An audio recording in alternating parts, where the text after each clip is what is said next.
maal jettee manatti seensifatte. Sila intalli tun ammoo kanaan beekamte namni kararraa wayita deemu manaan baasaa dawwalee gooniyyee koottu jedhaan intala tana namni sheekaa irraan malu namni sheekaa ammoo tiniin laal waan akkanaa fuudhuun baxaraan akkanaa fuudhuun hin ta'u maali ammoo harargee nama keessanii qabattanii jedhe achirra bumbuun jettee atuu akka narratti viidiyoo dalayti. Galee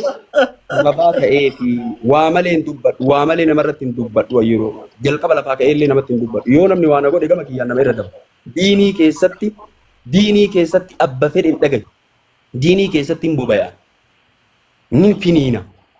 Akkuma Rasuulli Rabbi alayhi salaatu wasalaam laa yantaqimu li nafsihi nama isa waa godhan haaloon bayu. Galuu idan tahaka hurmatullaahi kabajaan Rabbi yoo diigame. Illolan wanta fakata udaajuhu Rasuulli ammoo haaranii minbararra ol bayanii sagalee ol kaasanii akka nama dinniinaa lola waraana dinniinutti dubbatanii maa baalu qoo maali haalli tuutaa akkana godhattu jedhan. Sababaa saniif Rabbi irra boonii illee gara biraa qaba. Hattan deebi'ee boonii sun intalli durriyyee islaamummaa seentee fi malee wallaahi durriyyeen isii baaftu hin jiru jedhee irra dala. Maali intalli akkanaa karaa keessaatiin akkan nama gaafattee maali jette nuti namni diinii seene diinirraa ammoo islaamni nama baasa jedhanii fi malee intala tana awwalumu itoo isiin dhufte faalkaan isiin aan tolle jedhee durriyyeedha intalli tun maali intalli akkanaa jedhee lole isiiniyyuu isiinuu viidiyoo narra dalage waa malee namaan hin jedhu tamaamma bayaan achirratti. Kanuma diinii irratti qabe waa ammoo diiniitti waliin nu fide achirraa qabe gadi dhiisuu dide ammas waan tokko yoo argu haala tokko irraan jibbee maali ati namni jimaallee yoo ammoo wanni jedhe rakkoo karaa xiqqoo akkana qabatee afaan keessa akkanatti wanni godhaa kitaaba qaraa'isuun hadiisni tartiiba qaba jechi Rabbii tartiiba qaba namni nama waa irraa fudhatu laallata sheeni taa'umsa laallata deemsa laallata. Namni diiniin irraa si fudhatamu nama akkami jechuu atuu ni beeyta. Namni diiniin isaa si liqimsamu namni ati isaa kabajaa gootu nama diiniiti jette suuraa isaa ijoolleen xixiqqoon marte olii gadi hin deemtee olii gadi mataa olii gadi gootu akka abbaan of godhe bakka abbaan of kaa'e asirraa ammoo tini yoo waa jedhullee lol hodhobot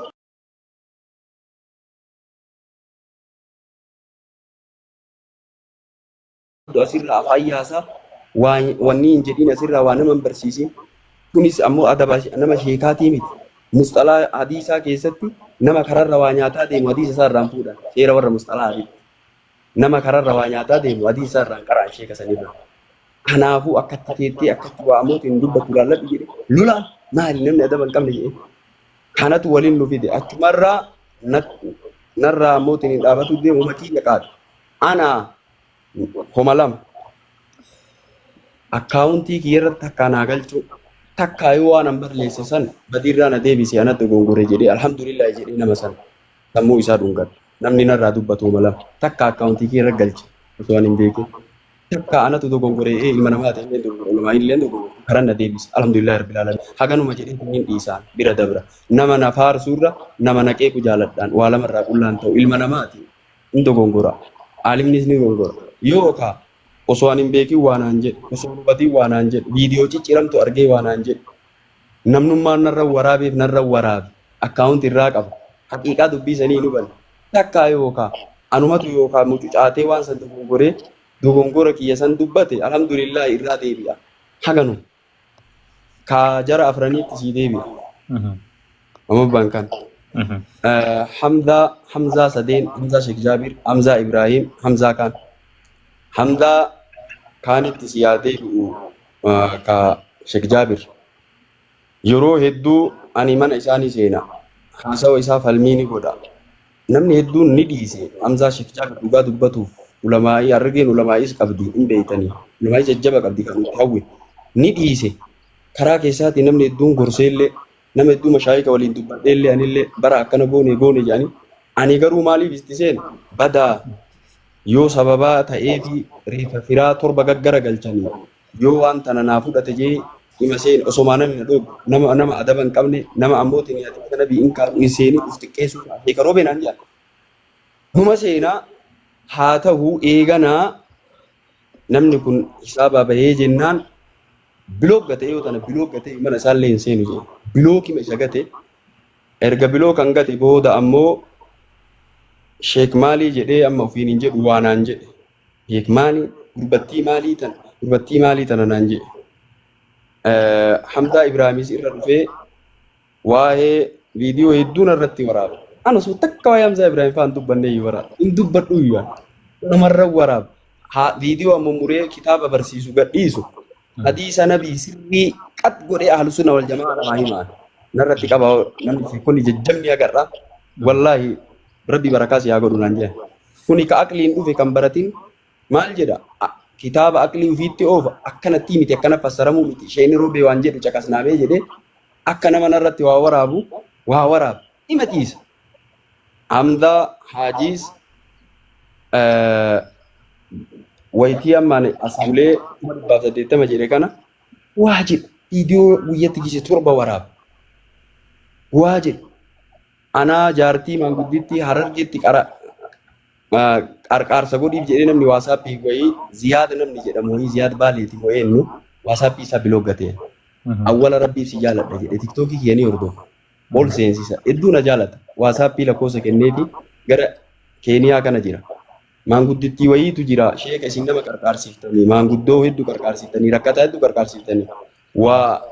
makiinaa sii kafalaa harargee dhaqii maanguddittii isin qarqaarsinaan jedhe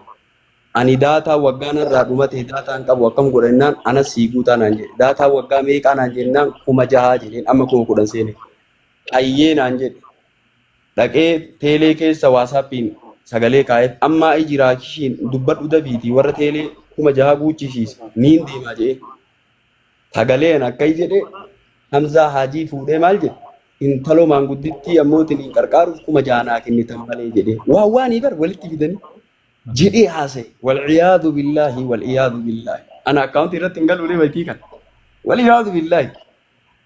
waasaappiin isaa bilooggate bilookii keessaa baasee yoo isinitti beekinu amma Hamzaa wanni jedhama maqaan isaa Ziyaad Baalee waan Keeniyaa jira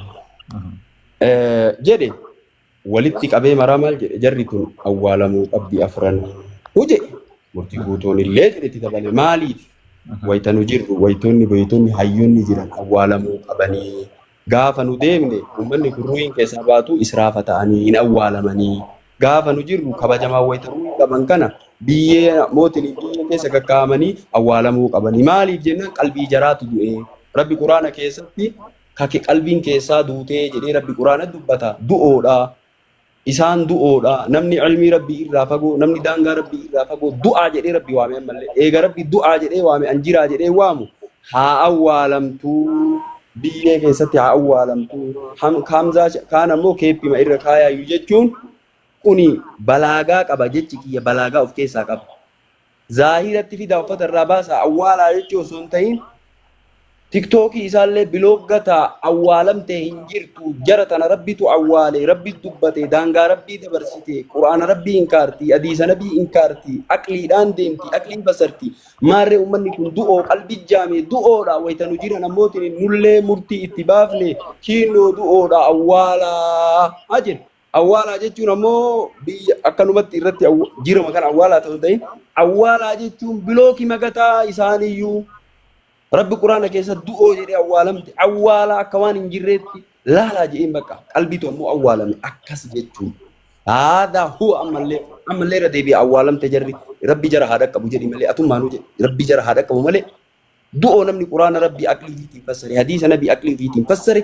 du'aadha inni ammootiin osoo jiru du'e waan ta'eef rabbi quraana keessatti dubbate hadiisa nabiitu hadiisa keessatti dubbate jiraa du'oodha waan ta'eef nama jiraa du'aa rabbi du'aa jedhee waame nu du'aa jedhee waamna ammallee jiraa miti ammallee jarri. Okay, namoonni anilleen kan hin arge waan ijoolleen tun harargee tahanii fi sheekaan isaan afranuu irratti waraabee jaanii sanumaa san jidditti gaa asliin illee walitti buutanii akka wanni kun gandaan waliin qabanne namoonni cinaanis arge already aslii wajjinis araara buustanna fakkaata. Waa'ee aslii already araara buustanii irra deebi'anii haasawuun waan barbaachisu natti hin fakkaatu yoo haasawuu barbaaddan sanillee ni dandeessanii. Kanaan wal qabatee amma obboleeyyan keenya kana waliin wanni araara walitti araaramuuf isin daangessu yookiin wanni isin wal gootan nama walirraa ajjeesta wanni biroo ni jira wanni isin daangessu araara walitti araaramuuf maaltu isin dhorke? Wanni dhadhoo guguddaan ni jira anjara tanatti araaramuuf. Yoo jarri karaa sirriitti deebitee hadiisa nabii barattee aqliin fassaruu dhiiftee jecha rabbii aqliin fassaruu dhiiftee duuruuma kitaabillee heessumaa daara jedhanii kitaaba jala deemaa jedhan malee nutu kitaaba jala deema malee kitaabni nu jala hin deemu yoo jarri deebiteetiniin jette obboloowwan kennaa gariin hadiisa inkaaree islaamummarraa iyyuu bahe islaama jettaniin malee hadiisa namni tokko inkaaru kaafira yoo rabbi jara baraaree deebi harka kiyyan jirtu hidaayaan toofiiqaa harka rabbii jirti hidaayaa kadhannaaf yoo deebite obboloowwan kiyyaa wanni araara na dhogguun jiru maadaama jarri ammoo quraana rabbii immoo aqliin fassartuun hadiisa rabbii aqliin fassartuun qaraa jarallee bilooggate mana jaraallee araaraa miti osoo ammoo waan jiru duniyaa kana mara sii kenne naan jedhanii hin araaramu rabbiif keessatti jibbe alhubbu fillaahi walbughdu fillaahi rabbiin keessan nama jaalatu rabbiin keessan nama jibbu tawhiida jechuunu baraa'aaf walaa of keessaa qaba nama ammoo bid'aa nama shirkii nama fiskii jibbuu isallee jibbuu fiskii isaallee jibbuu bid'aa isaallee jibbuu shirkii isaallee jibbuu saniif jibbine malee namummaa isaatiif hin jibbine kanaaf yoo jarri deebite matammaan afuyyoonni jedhu hin jiru araaramne yoo jarri hadiisa deebite aqliin fassaruu dhiifte nama aalimaa sheekaatii dhiifte yoo teettee baratte waan sirrii karaa sirriirra yoo deemte wanni wallolleen hin jiru karaa rabbii keessa wallollee siin jennu aganu. Okay, jechuun ta hadiisaa ta kaan